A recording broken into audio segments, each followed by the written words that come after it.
आज हम इस वीडियो में बात करने वाले हैं वूल के ऊपर। हमने इसके दो पार्ट बनाए। पहले पार्ट में हमने कॉटन डिस्कस करा था, दूसरे पार्ट में हमने सिल्क डिस्कस करा। आज हम करेंगे बात वूल पे, बात करने वाले हैं। बेसिकली वूल किस से ऑब्टेन किया जाता है, वूल क्या होता है, हम उस पर बात करेंगे। वूल जो है मैमल्स के हेयर से ऑब्टेन किया जाता है।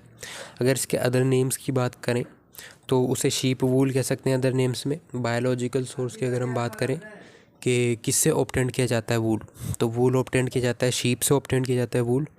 ओविस एराइज शीप से ऑब्टेन किया जाता है। अगर फैमिली की बात करें तो बोविडा फैमिली से बिलोंग करती है वूल। तो प्रिपरेशन की अगर हम बात करें तो प्रिपरेशन, इसको प्रिपेयर कैसे करते हैं, तो सबसे पहले हम शीप से वूल को रिमूव करते हैं।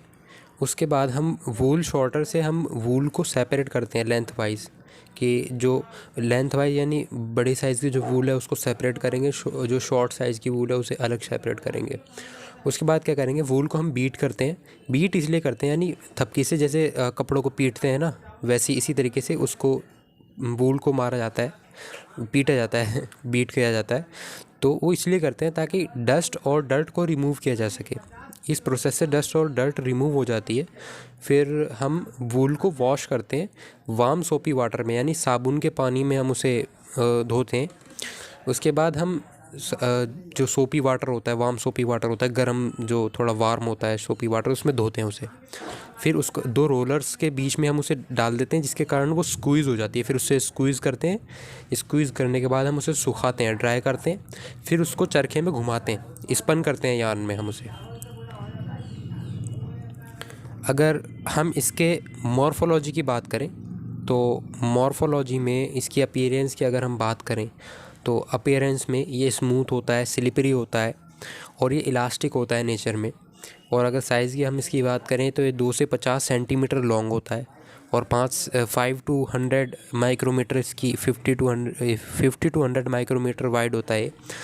केमिकल कॉन्स्टिट्यूएंट की अगर हम बात करें तो ये केराटिन का बना होता है और ये इलास्टिक होता है नेचर में। क्यों होता है इलास्टिक नेचर में? क्योंकि फाइबर्स में रिवर्सिबल इंटरमॉलिक्यूलर ट्रांसफॉर्मेशन होती रहती है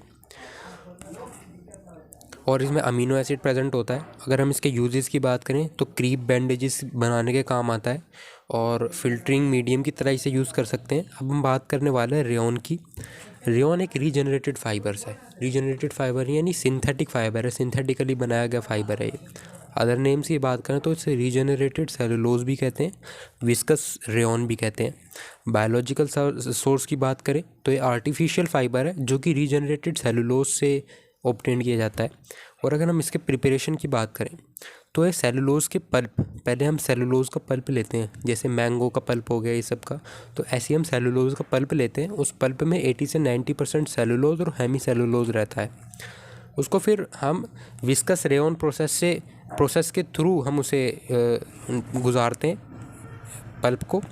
उसके बाद जो सेलुलोज होता है, सेलुलोज को हम सोडियम हाइड्रोक्साइड से ट्रीट करते हैं, जिसके बाद वो सोडियम सेलुलोसेट बन जाता है। उसके बाद हम सोडियम सेलुलोसेट को कार्बन डाइसल्फाइड और सोडियम हाइड्रोक्साइड से ट्रीट करते हैं। उसके बाद वो सॉल्यूशन बन जाता है सोडियम सेलुलोज ज़ैंथेट का। इसके जब सॉल्यूशन बन जाएगा सोडियम सेलुलोज ज़ैंथेट का, जब वो सॉल्यूशन पक जाएगा उसको हम फिर नोज़ल्स के थ्रू हम सोडियम सल्फेट और सल्फ्यूरिक एसिड के कंटेनर में हम उसे डाल देंगे। उसे फिर दोबारा नोज़ल से हम थ्रू ले जाएंगे और उनको फिलामेंट्स में कन्वर्ट कर देंगे। फिर उनको एक साथ रख के पुट टुगेदर इन यार्न, यानी उनको एक साथ रखेंगे। रखने के बाद इकट्ठा करेंगे और उसे घुमाएंगे चरखे पे। उसके बाद हम क्या करेंगे, उसके बाद हम इसे डीसल्फराइज्ड करेंगे, मतलब हम इसमें से सल्फ़र निकाल देंगे। फिर उसको ब्लीच करेंगे, फिर उसको धोएंगे, फिर उसको घुमाएंगे, ट्विस्ट करेंगे यानी घुमाएंगे उसे दोबारा, फिर उसे सुखाएंगे। अगर हम इसके यूजेस की बात करें तो ये फैब्रिक बनाने के काम आता है, यानी कपड़े जो फैब्रिक होते हैं फैब्रिक बनाने के काम आता है, और सर्जिकल ड्रेसिंग्स बनाने के काम आता है। और अब हम बात करने वाले हैं सूचर्स की, बात करने वाले हैं फ्यूचर्स एंड लाइगेचर्स की। अगर हम बात करने वाले, बेसिकली सूचर्स क्या होते हैं? सूचर्स एक तरह के थ्रेड होते हैं जो कि लैक्रेशन, लैक्रेशन को रिपेयर करने में काम आते हैं। लैक्रेशन यानी जहाँ स्किन जब फट जाती है उसको रिपेयर करने में काम आते हैं। सूचर्स यानी एक तरह से आप समझ लो टाँके, तो टाँके ही होते हैं सूचर्स। तो लैक्रेशन यानी जो वूंड होता है, जब वूंड को क्लोजिंग अप बंद करने के काम आते हैं। अब हम क्लासिफिकेशन की अगर बात करें तो दो तरह के सूचर्स पाए जाते हैं क्लासिफिकेशन में, एब्जॉर्बेबल सूचर्स और non absorbable sutures. Absorbable sutures वो होते हैं जो कि बॉडी में एब्जॉर्ब हो जाते हैं, उन्हें बाद में निकालने की ज़रूरत नहीं पड़ती। और नॉन एब्जॉर्बेबल सूचर्स वो होते हैं जो बॉडीज़ में एब्जॉर्ब नहीं होते पर बाद में उन्हें निकालना पड़ता है। एब्जॉर्बेबल सूचर्स की अगर हम बात करें तो इसमें गट आ जाता है। गट एक एब्जॉर्बेबल सूचर है और ये शीप और गोट उनकी इंटेस्टाइन से लिया जाता है, निकाला जाता है, और ये इसका स्ट्रॉन्गेस्ट रिएक्शन करता है हमारी बॉडी में। और उसके बाद आता है हमारा पॉलीडायोक्सानोन, जिसको हम पीडीएस भी कहते हैं। ये क्या करता है, ये मोनोफिलामेंट है यानी सिंगल थ्रेड है, सिंगल धागा है, कई सारे वुंड्स को रिपेयर करने के काम आता है। और फिर आता है तीसरा पॉलीग्लिकार्पोन, पॉलीग्लिकैपरॉन, जो कि जिसको हम मोनोक्रिल भी कहते हैं।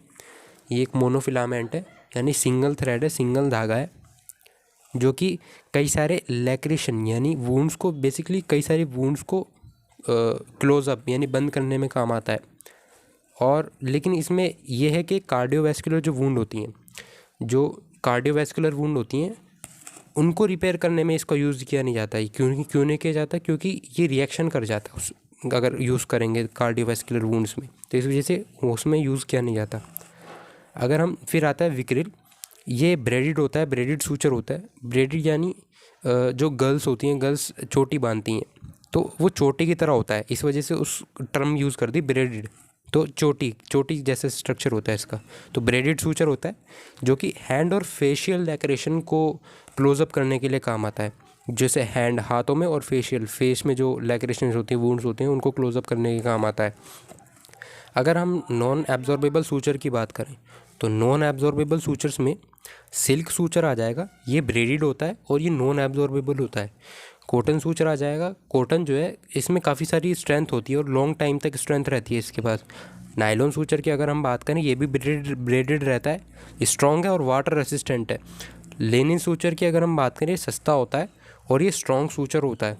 और मेटालिक सूचर जो होता है ये भी ब्रेडेड होता है, और इसमें ये जो होता है ना, सिल्वर और स्टेनलेस की एक तरह की वायर्स होती हैं, ये वायर होती है स्टेनलेस स्टील और सिल्वर की वायर्स, उससे बनता है स्टेनलेस स्टील और सिल्वर। उसके बाद अगर हम आइडियल सूचर्स की अगर हम बात करें, उनकी प्रॉपर्टीज़ की बात करें, आइडियल सूचर्स की किस तरह की प्रॉपर्टीज़ होनी चाहिए, तो उसकी अगर हम बात करें तो एडिक्वेट स्ट्रेंथ होनी चाहिए और स्टेराइल होना चाहिए, ये नहीं कि इन्फेक्शन कर दे, और ये नॉन इरिटेंट होना चाहिए यानी इरिटेट ना करे। और दूसरा एडिक्वेट टेंसाइल स्ट्रेंथ होनी चाहिए और गुड हैंडलिंग भी होनी चाहिए इसके पास, और ये टिश्यू की रिएक्शन कम से कम कराए, टिश्यू रिएक्शन जो होते हैं उनको कम से कम कराए।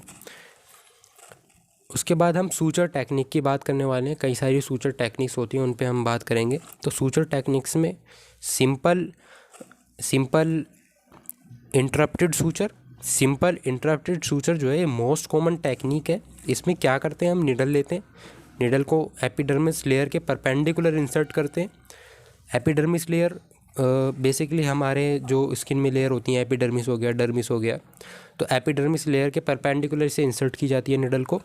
फिर जब सूचर दे दिया जाता है, बेसिकली इसमें सिंपल इंटरप्टेड सूचर में क्या होता है, बार बार इंटरप्ट करना पड़ता है। इंटरप्ट मीन्स पहले आपने नीडल को इंसर्ट किया, फिर नीडल को बाहर निकाला, फिर हम क्या करते हैं, उस थ्रेड को काट देते हैं और गांठ बांध देते हैं, फिर दोबारा इंसर्ट करते हैं। इसी तरीके से प्रोसेस चलता रहता है, कंटिन्यूस नहीं चलता रहता, बीच बीच में फिर गांठ बांधी, फिर इंसर्ट किया, फिर दोबारा ऐसे चलता रहता है।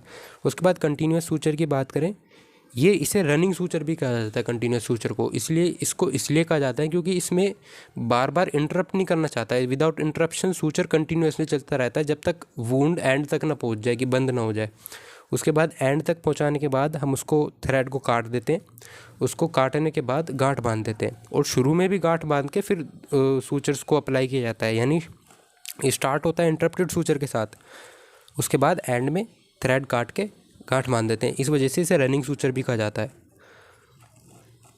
अब हम बात करने वाले हैं डीप सूचर की। हम बात करने वाले हैं बेसिकली डीप सूचर को डीप सूचर क्यों कहा जाता है, डीप क्यों कहा जाता है, क्योंकि इसमें निडल जो है डीपली इंसर्ट की जाती है स्किन में।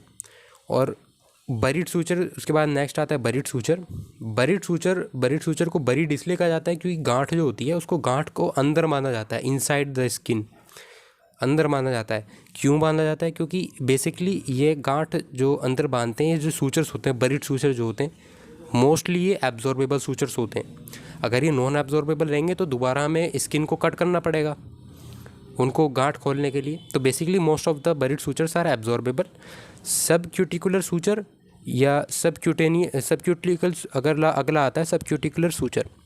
सबक्यूटिकुलर सूचर जो होते हैं वो सबक्यूटेनियस लेयर, बॉडी में सबक्यूटेनियस लेयर होती है, उसमें यूज़ किए जाते हैं। और ये शॉर्ट जो इसमें स्टिचेस लगाए जाते हैं वो शॉर्ट लगाए जाते हैं और वुंड के पैरेलल लगाए जाते हैं। अब हम नेक्स्ट टॉपिक की अगर हम बात करें तो आ जाता है सर्जिकल कैटगट। हमने एब्जॉर्बेबल जो हमने सूचर्स हैं वो पढ़ा था, हमने सूचर्स के बारे में जब हम पढ़ रहे थे शुरू में, तो हम एब्जॉर्बेबल में पढ़ रहे थे। तो एब्जॉर्बेबल में हमने गट पढ़ा। गट एब्जॉर्बेबल जो सूचर है जो कि गोट और शीप की इंटेस्टाइन से लिया जाता है और जो कि स्ट्रॉन्ग रिएक्शन करता है बॉडी में। बेसिकली उसका पूरा नाम होता है कैटगट। और वो दो तरह के होते हैं, एक तो प्लेन होता है, एक क्रोमिक होता है। प्लेन जो होता है वो बहुत ज़्यादा रिएक्शन करता है हमारी बॉडी में, और जो क्रोमिक होता है वो उसमें क्रोमिक सोल्ड होता है, जिसके कारण हमारी बॉडी में कम रिएक्शन करता है। और सर्जिकल कैटगट के अगर हम अदर नेम्स की बात करें तो इसे किट गट भी कहते हैं, वियोलिन गट भी कहते हैं, सर्जिकल गट भी कहते हैं, कोलेजन फाइबर भी कहते हैं। और इसके बायोलॉजिकल सोर्स की बात करें तो ये इंटेस्टाइन से मिलता है, कैटल की, शीप की और गोट की इंटेस्टाइन से मिलता है। और अगर हम इसके प्रॉपर्टीज़ की बात करें तो क्रोमिक कैटगट जो होता है वो 60 से 90 डेज 60 to 90 डेज़ के अंदर एब्जॉर्ब हो जाता है। और प्लेन गट की अगर हम बात करें तो 60 से 70 डेज़ के अंदर वो एब्जॉर्ब हो जाता है। और ये वुंड और टिश्यूज़ को सफिशिएंट सपोर्ट प्रोवाइड करता है, बहुत सफिशिएंट सपोर्ट प्रोवाइड करता है। और अगर हम प्रिपरेशन की बात करें तो किस तरीके से बनाया जाता है, बेसिकली हम सबसे पहले हम जो एनिमल्स हैं जैसे कैटल हो गया, शीप हो गया, गोट हो गया, इनकी बलि चढ़ा दी जैसे, उनको फिर कोल्ड ब्रिम में रखा जाता है, ताकि कोल्ड जगह पे रखा जाता है ताकि उनकी बॉडी को स्टोर किया जा सके। फिर उनकी इंटेस्टाइन निकाली जाती है, उसकी इंटेस्टाइन को वॉश किया जाता है। वॉश करने के बाद हम उनकी इंटेस्टाइन को लॉन्गिट्यूडनली स्प्लिट कर देते हैं। लॉन्गिट्यूडनली स्प्लिट करने के बाद उनको इंटेस्टाइन खोली, फिर इंटेस्टाइन में होती हैं 4 लेयर, मेजेंटेरिक, मस्क्यूलर, सबम्यूकोसा और म्यूकोसा। फिर इंटेस्टाइन की ये 4 लेयर हम उनको क्या करते हैं, स्क्रैप करते हैं, छीलते हैं। फिर उसमें क्या होता है, पैरेलल वेज में फाइबर्स अरेंज हो जाते हैं जब छीलते हैं हम। फिर उसको क्रोमिक जो सॉल्ट होता है उसमें सॉक करते हैं। फिर जो फाइबर्स होते हैं, रिबन्स कह लो या फाइबर्स कह लो, उनको हम टाई करते हैं। फिर उनको हम घुमाते हैं, स्पन करते हैं, घुमाते हैं। फिर उनको ड्राई करते हैं। ड्राई करने के बाद हम उन्हें रब करते हैं। एक खुरदुरे सरफेसेस जो होते हैं ना, एब्रेसिव सरफेसेस, जो खुरदुरे सरफेसेस होते हैं उन पे रब करते हैं, फिर जिसके कारण सूचर्स हमारे बन सकें। फिर एडवांटेजेस की अगर हम बात करें, सूचर्स हमारे बन सके। अगर हम एडवांटेजेस की बात करें तो एडवांटेजेस में हम बात करें तो ये टिश्यू रिएक्शन अगर कोज कर रहा हो कोई सूचर, तो हम सूचर्स का क्रोमिक वर्जन यूज़ कर सकते हैं। ये एब्जॉर्बेबल होते हैं नेचर में, और कई सारे बॉडी सर्फेसिस को सूचर करने में काम आते हैं।